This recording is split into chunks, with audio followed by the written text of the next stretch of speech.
हाय दोस्तों, कैसे हैं आप सभी। मैं डॉक्टर अनव्यास फिर से अपने यूट्यूब चैनल पर आप सभी का स्वागत कर रहा हूं और आशा कर रहा हूं सभी ठीक है, मस्त हैं और मेरे साथ पढ़ाइयों में जोर शोर से लगे हुए हैं।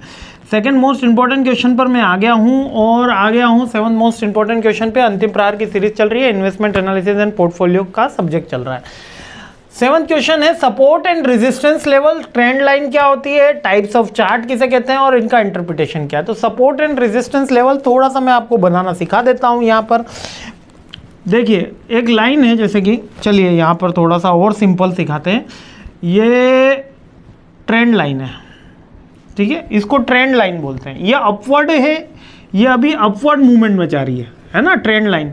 आज डाउनवर्ड मूवमेंट में भी हो सकती है, जैसे डाउनवर्ड मूवमेंट में इस तरीके से डाउनवर्ड मूवमेंट अगर मैं ट्रेंड लाइन बनाऊंगा तो इस तरीके से डाउनवर्ड मूवमेंट में आ जाएगी। तो ये डाउनवर्ड मूवमेंट की ट्रेंड लाइन है, वो अपवर्ड मूवमेंट की ट्रेंड लाइन थी, ये डाउनवर्ड मूवमेंट की ट्रेंड लाइन है। तो अब क्या होता है, इस ट्रेंड लाइन पे दो चीजें होती है। एक तो होता है यहाँ पर सपोर्ट लेवल और एक होता है ऊपर की टाइप रेजिस्टेंस लेवल। यानी कि जब तक शेयर ऊपर जाता है वहां से रेजिस्टेंस से टकरा के फिर सपोर्ट पे आ जाता है। फिर यहाँ पर अब ये फर्स्ट सपोर्ट है, ये फर्स्ट सपोर्ट है, फिर ये सेकंड सपोर्ट है। सपोर्ट भी लेवल बढ़ता चला जाता है, जैसे जैसे शेयर ग्रोथ करना जाता है उसका सपोर्ट लेवल 110 हुआ, फिर 120, 25, 27 सपोर्ट लेवल भी बढ़ता जाएगा। इसी तरह रेजिस्टेंस लेवल भी बढ़ता जाएगा। रेजिस्टेंस लेवल वो लेवल होता है जहां पर जिन लोगों को प्रॉफिट बुक करना होता है वो प्रॉफिट बुक कर देते हैं, शेयर फिर गिरता है। फिर जिन लोगों को एंट्री करनी होती है इस लेवल पे आने के बाद फिर वो शेयर में एंट्री करते हैं। तो ये कंटिन्यूस अपवर्ड ट्रेंड लाइन चल रहा है। और अगर डाउनवर्ड में भी सेम पोर्टफोलियो देखने को मिलता है तो अपवर्ड और डाउनवर्ड दो ट्रेंड लाइन होती है। और रेजिस्टेंस लेवल, जो ऊपर लेवल होता है उसको रेजिस्टेंट बोलते हैं, नीचे वाले को सपोर्टिंग लेवल बोलते हैं। अब इसका थोड़ा बुकिश डेफिनेशन देख लेते हैं। Support level is the price level where the stock market finds the buying interest and prevent the further decline. यानी यहाँ से जो होता है शेयर और नीचे नहीं जाता, क्योंकि जो लोग होते हैं, बायर्स होते हैं, वो इस लेवल पे खरीदारी करना चाहते हैं। और रेजिस्टेंस लेवल वो लेयर होता है जहां से शेयर अपवर्ड मूवमेंट में नहीं जाता, वहां पे जो सेल बायर होते हैं वो उसका प्रॉफिट बुक करते हैं। जैसे कि यहां पर अपन ने दे रखा है सपोर्ट लेवल और रेजिस्टेंस लेवल। सपोर्ट लेवल ये डाउन वाला है, जैसे ही शेयर यहां पर आएगा फिर कुछ बायर जुड़ जाते हैं और इस शेयर को ऊपर कर देते हैं, फिर कुछ बायर जुड़ जाते हैं। तो जैसे ये एक बार इसका रेजिस्टेंस लेवल क्रॉस होता है तो फिर इसका रेजिस्टेंस लेवल आगे बढ़ जाएगा और सपोर्ट लेवल यहां पर आ जाएगा। पहले सपोर्ट लेवल फर्स्ट यहां था, सेकंड यहाँ आ गया। तो सपोर्ट लेवल रेजिस्टेंस लेवल के साथ बढ़ता हुआ रहता है, ये बात अपन को याद रखनी है। जैसे अगर ट्रेंड बदला, अभी ये इसमें कौन सी ट्रेंड लाइन चल रही है, इस शेयर में आप देख के ही बता दोगे सर इसके अंदर अपवर्ड ट्रेंड लाइन चल रही है। देखिए अपवर्ड ट्रेंड लाइन दिख रही है ना। अगर ये गिरता हुआ शेयर होता तो सपोर्ट लेवल रेजिस्टेंस लेवल फिर डाउन में होता, यानी एक रेजिस्टेंस R1 हुआ तो फिर R2 होगा, फिर R3 होगा, क्योंकि अपवर्ड मूवमेंट में लाइन चल रही है। इसी को सपोर्ट और रेजिस्टेंस लेवल बोलते हैं। ट्रेंड लाइन अपवर्ड ट्रेंड और डाउन ट्रेंड मैंने आपको समझा ही दिया है, इसकी थ्योरी अच्छे से याद कर लेना। अब आ जाते हैं चार्ट के ऊपर। चार्ट बेसिकली बहुत सारे टाइप्स के हैं, लाइन चार्ट है, पाई चार्ट है, कैंडल चार्ट है।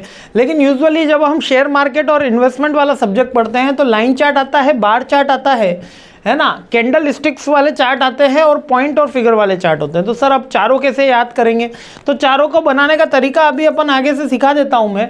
यहाँ पर ये बार चार्ट और गैंट चार्ट का ये बार चार्ट का एग्जाम्पल है, ये कैंडल स्टिक का एग्जाम्पल है, ये भी कैंडल स्टिक का एग्जाम्पल है, ये गैंट चार्ट भी इसको बोलते हैं कभी कभी। ये पाई चार्ट हो गया है ना, ये फिगर पॉइंट फिगर वाला चार्ट हो गया। अब यही तीन तरीके के चार्ट याद रखने हैं। अब कैसे होता है जरा इसको समझ लेते हैं। जब दो वेरिएबल्स होता, हमेशा दो वेरिएबल्स के बीच में हम कोई बार बना के अगर उसका चेक कर रहे होते हैं तो बार चार्ट कहलाता है। जब हम बाइंग और सेलिंग का यूजुअली हमको कैंडल स्टिक के द्वारा ही पता चलता है। तो यहाँ पर हम इस तरीके से स्टिक्स बन जाती है ना। ये एक पतली स्टिक बनी है, हर एक स्टिक का एक अलग मतलब होता है। यहाँ पर एक स्टिक बनी है ना, यहाँ पर एक स्टिक बनी है। तो ये स्टिक्स जब बन रही होती है जो बाइंग और सेलिंग को रिप्रेजेंट करती हैं। यदि ग्रीन स्टिक बन रही है तो हैवी, अगर बड़ी ग्रीन स्टिक बनती है, बड़ी कैंडल बनती है तो वो बल्क बाइंग बताती है। और अगर रेड कैंडल इसी तरीके से बनाएंगी तो बल्क सेलिंग को रिप्रेजेंट करेंगी।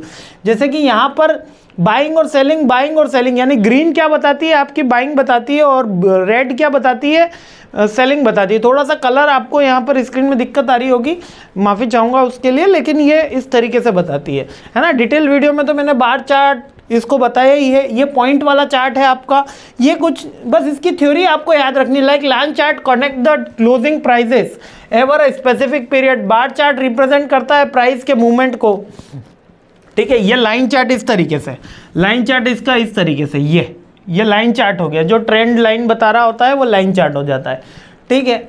और ठीक है, फिर तो नेक्स्ट क्वेश्चन आ गया अपना CAPM का, ठीक है। तो नेक्स्ट क्वेश्चन पे हमला बोलते हैं और अपनी ये सीरीज आगे बढ़ाते हैं। जय हिंद। ठीक है, तो ये चारों तरीके के चार्ट याद कर लेना, line chart, bar chart, Gantt chart, और सॉरी ये रहा गैंट चार्ट है नहीं इसमें, कैंडल स्टिक और पॉइंट, यही याद रखना है ना। क्लियर है, बड़ा सिंपल है।